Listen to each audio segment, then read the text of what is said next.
Welcome to ClickMyProject.com. Now we are going to discuss about automated stress recognition using supervised learning classifier by interactive virtual reality scenes.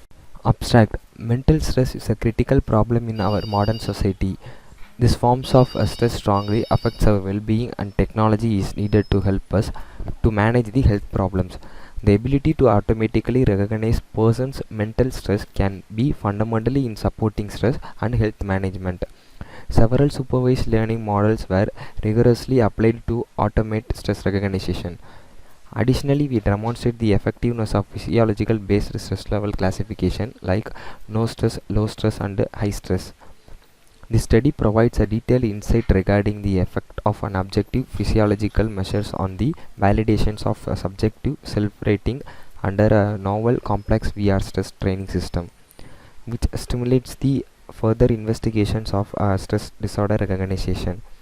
The effectiveness of our proposed method is compared with a standard classifier like Gaussian Naive Bayes, and we have also used Python web application Flask for predicting our results in the web page.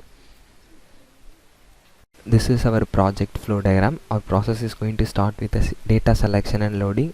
Here we are going to select a data set based upon our stress recognition, and then we are going to read our data set using pandas library.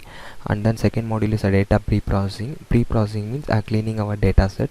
Here we are going to clean our data set by checking its null values. And then data splitting. Here we are going to split our data into training set and a testing set. Training set is to train our model, testing set is for prediction purpose. And then algorithm implementation. Here we have used Gaussian Naive Bayes algorithm for classifying our results. And then prediction. In prediction we are going to get our algorithm performance like accuracy, classification report, and confusion matrix. And then we are going to use a Flask, which is a web application of Python, to display our output. Now we are going to see our project output. We have 6 modules in our process. First module is a data selection. Here is our sample data. Our data set contains columns humidity, temperature, step count, and stress level. We are going to read this data by using the pandas library, and then we are going to check the informations about our data. And then we are going to see the total number of counts in humidity column, temperature column, step count, and stress, and then minimum value, maximum value, mean value. These are all the information we are going to check in our data selection and loading.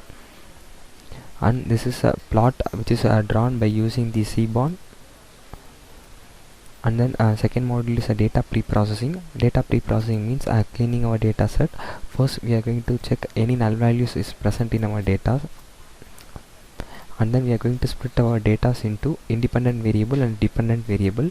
Independent variable means our features, dependent variable means our target. And then third module is a data splitting. Here we are going to split our data into training set and testing set. Training set is to train our model, testing set is for prediction purpose. We are going to split our data by using the train test split library. Total number of we have totally 2001 data. In that 1600 is for training and 401 is for testing. And then classification. Here we have used Naive Bayes algorithm. Naive Bayes algorithm is a supervised machine learning algorithm which is based on the Bayesian theory. It is mostly used for classification problems. It is mainly used for text classification and includes the high dimensional training data set. Naive Bayes is one of the simplest and most effective classification algorithm which help in building the fast machine learning model which makes the quick predictions. And it is a probabilistic classifier, which means it predicts on the basics of probability of an object. And our accuracy score for Gaussian Naive Bayes algorithm is 99. And then we are going to check the reports of our algorithm. Classification report. Here precision means a total number of correct prediction. Recall means correct prediction at particular instance. F1 score means average between the precision and the recall. We have 3 classes: 0, 1, 2. 0 means low stress, 1 means normal stress, 2 means high stress. And then a confusion matrix. Confusion matrix means a true positive, true negative, false positive, false negative values. And this is the heat map drawn by using the matplot library. with the values of our confusion matrix. At last, a prediction. Here we are going to give a sample input, and then we are going to predict whether it is a normal, high or low. Then we are going to see our result in the Flask web application. Here we are going to give a random input. From that random input, we are going to predict whether it is high stress or normal stress. This is our output.